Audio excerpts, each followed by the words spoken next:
দর্শক, রাজধানীর এভারকেয়ার হাসপাতালে রয়েছেন সহকর্মী রবিউল ইসলাম। সেখানে খালেদা জিয়ার সবশেষ শারীরিক অবস্থা জানতে সরাসরি যুক্ত হচ্ছে তার সঙ্গে। রবি, এই মুহূর্তে সেখানকার অবস্থা আমাদেরকে জানান। খালেদা জিয়ার শারীরিক অবস্থা সম্পর্কে আপনি কি কি জানতে পেরেছেন?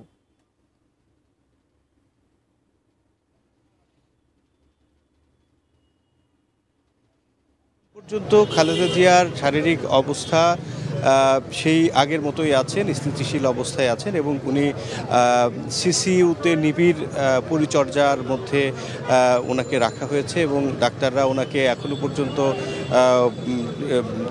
স্পেশাল কেয়ার যেটাকে বলে এভার কেয়ারে সেই অবস্থাতেই রয়েছেন।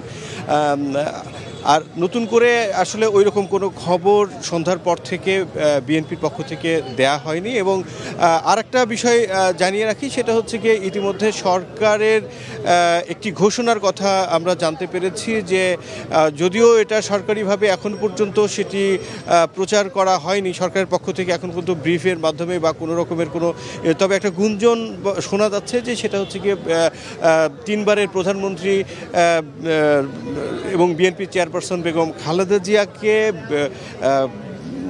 অর্থাৎ অতি গুরুত্বপূর্ণ ব্যক্তি হিসেবে ঘোষণা দেওয়ার একটা বিষয় আমরা আসলে শুনতে পেয়েছি। তবে এখন পর্যন্ত সরকারের পক্ষ থেকে এই ধরনের কোনো আনুষ্ঠানিক কোনো ঘোষণা এখন পর্যন্ত পাওয়া যায়নি।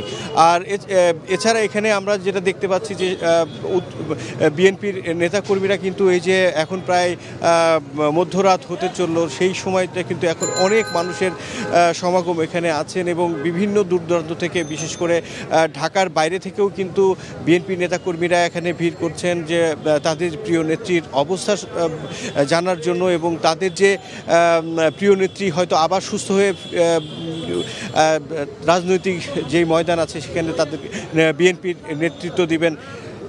এবং তবে হ্যাঁ, আরেকটা বিষয় আমি এইমাত্র জানতে পারলাম যে খালেদা জিয়ার যে গুরুত্বপূর্ণ ব্যক্তি হিসেবে, বাংলাদেশের অতি গুরুত্বপূর্ণ ব্যক্তি হিসেবে তাকে এই সরকারের পক্ষ থেকে কিন্তু ইতিমধ্যে প্রজ্ঞাপন জারি হয়েছে, এমনটি তথ্য আমার কাছে এইমাত্র আমি জানতে পারলাম। তো এই ছিল আমার কাছে এভারকেয়ার হসপিটালের সামনে থেকে সর্বশেষ।